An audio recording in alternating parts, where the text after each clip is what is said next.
Bonjour tout le monde et bienvenue sur cette nouvelle vidéo d'échecs sur laquelle je vais vous partager une composition d'échecs que j'ai trouvée vraiment très jolie. C'est donc une composition que j'ai trouvée sur le site Chessbase, je vous partage le lien dans la description, et qui a été composée par David Gorgonidze et Velimir Kalandadze, en espérant n'avoir pas trop mal prononcé leur nom. Ouais, et du coup c'est très au blanc, et les blancs ont un mat forcé en une vingtaine de coups je crois. Donc je vous laisse un petit peu regarder la position si vous voulez. Vous pouvez mettre sur pause, essayer de repérer déjà quelques petites idées du côté blanc, du côté noir. Et donc ok. Donc avant de se lancer dans cette composition, il y a quelques petits trucs à noter.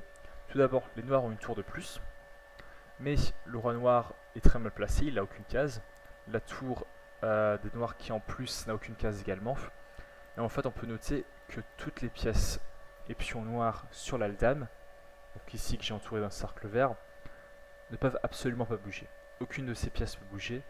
Le pion H2 ne peut bouger non plus puisqu'il est bloqué par la tour en H1. Et la seule pièce des noirs du coup qui peut bouger, c'est la tour en E1. D'accord. Ensuite, si on réussit à mettre avec les blancs un cavalier en B7 ou en C6, le roi noir serait mat. Donc ça c'est une des clés dans la partie qu'il faut retenir. Ok, et du coup, il est intéressant dans cette position quand même de noter que si j'allume Stockfish, il donne la position comme nulle. C'est-à-dire je crois qu'il calcule 21 coups et il ne voit pas de gain forcé pour les blancs, il pense que la position est nulle. Donc on voit que c'est vraiment un problème très compliqué et Stockfish du coup se trompe là-dessus.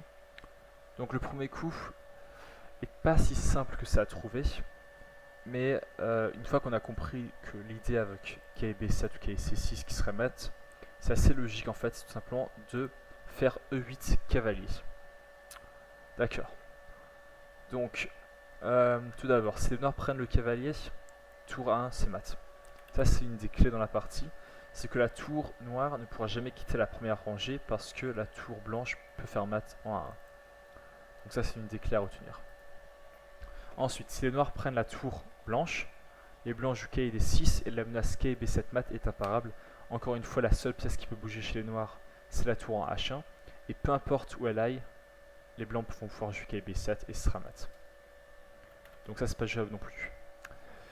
Si les blancs jouent tour D1 avec l'idée d'empêcher K et D6, ça marche pas non plus parce que les blancs peuvent jouer K et D6 quand même. Et tu peux pas prendre le cavalier parce qu'encore une fois, tu as la tour qui vient en 1 et qui mate le roi noir. Donc cette menace en fait cavalier D6 et K B7 pour les blancs, pour les blancs semble vraiment imparable. Et on pourrait donc penser que les blancs gagnent. Et les noirs trouvent ici une petite ressource tactique intéressante, tour G1. Et du coup l'idée c'est que maintenant si les blancs jouent K D6, les noirs vont pouvoir prendre le pion en G4 sur échec. Donc t'as pas le temps de jouer tour à un mat puisque tu es en échec. Si tu prends la tour, les noirs se retrouvent en patte, aucune pièce ne peut bouger. Et si tu bouges le roi, la tour va tout simplement te suivre. Et tu pourras jamais la prendre parce que la position serait nulle. Et tu serais toujours en échec et tu es obligé d'accepter le nul puisqu'il y a un échec perpétuel pour les noirs. Donc ça c'est un truc intéressant à noter. Et du coup, ce qu'il faut noter avec les blancs, c'est que si maintenant le pion qui est en G4 se trouve en G3, si on réussit à reculer le pion d'une case, bah, tout ça ne marcherait pas parce que la tour ne pourrait pas prendre le pion en G3 justement. Enfin, elle pourrait le prendre mais ne serait pas sur échec et les blancs auraient du coup le temps de faire tour à un mat. Et donc en fait toute l'idée de cette composition avec les blancs, c'est de réussir à faire reculer leur pion. Mais bien sûr aux échecs vous savez tous que le pion ne peut pas reculer, il peut seulement avancer. Et ici justement on aura une petite astuce pour essayer de faire reculer le pion, vous allez voir. Donc ici les blancs jouent roi H5, dans l'idée justement que maintenant la tour ne pourra pas prendre le pion sur échec, et donc si elle prend le pion, les blancs peuvent jouer tour à un mat. Et donc on renouvelle la menace K D6, K B7. Les noirs du coup vont jouer tour F1. Nouveau, encore une fois, si les blancs jouent K D6, maintenant les noirs pourront donner des échecs à l'infini. Tour F5 échec, tu peux pas prendre la tour parce que ce serait patte, et si tu bouges le roi, en fait, la tour va te suivre partout, et t'as vraiment aucun moyen de sortir des échecs. La tour te suit partout. Ok, du coup, cavalier D6 serait une erreur de la part des blancs, puisque la position deviendrait nulle. Mais les blancs peuvent pousser leur pion. Et maintenant, tour F5 ne vient pas sur échec. Donc la tour revient en G1, on remenace de prendre un G5 et de faire le même perpétuel qu'avant. Et le roi continue à monter. Tour F1, donc les noirs continuent à chaque fois de bouger la tour et d'essayer de faire des échecs à l'infini. Et on continue comme ça, le roi continue à monter. Et donc dans cette position, je ne sais pas si Stockfish trouve déjà le gain. Non, il dit encore que la position est nulle. Donc il ne trouve pas encore le gain.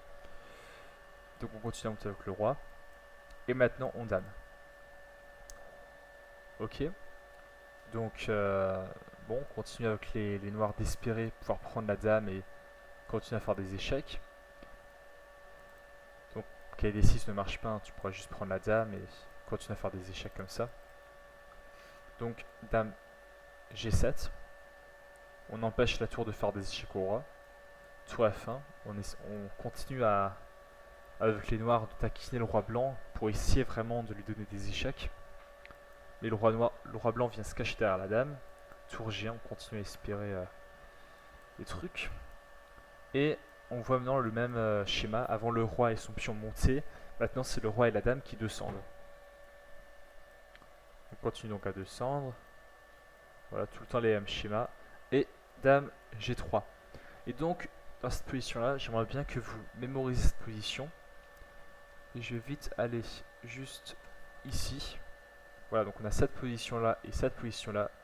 Et comme vous pouvez le voir, ici les blancs, ce qu'ils voulaient faire, c'est ramener leur pion en G3. Et c'est ce qu'ils ont quelque part réussi. Donc c'est plus vraiment un pion qu'ils ont en G3, c'est une sorte de pion évolué en dame. Mais qui joue un rôle de pion ici. Qui a pour but en fait tout simplement d'empêcher la tour de faire des échecs au roi. Et du coup là les blancs pourront réussir à se cacher. Donc tour F1 pour encore essayer de faire des échecs. Mais dans ce cas là ça marche pas, le roi blanc va réussir à se cacher en G2. Donc après tour F1, les blancs peuvent tout simplement jouer cavalier D6.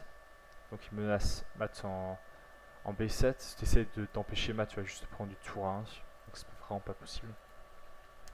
Et si tu essaies de faire le même idée qu'avant, donc de donner des échecs, cette fois-ci c'est un petit peu différent parce que le roi blanc réussit à se cacher en G2.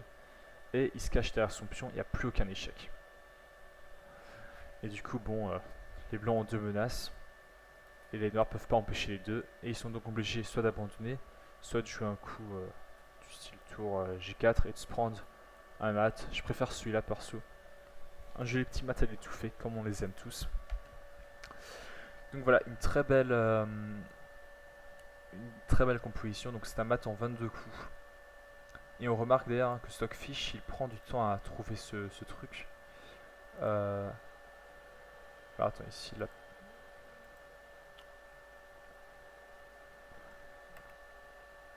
Ici, il a déjà compris que les blancs gagnent. Mais quelques coups avant, ici, pareil, non, ici, il le sait. Ici, il trouve pas le gain pour les blancs. Donc on voit vraiment que c'est un problème très très compliqué, que même Stockfish se trompe dessus. Et c'est vraiment une idée très très jolie de ramener, enfin, de pousser le pion, de le promouvoir en dame et ensuite de le ramener vers J3.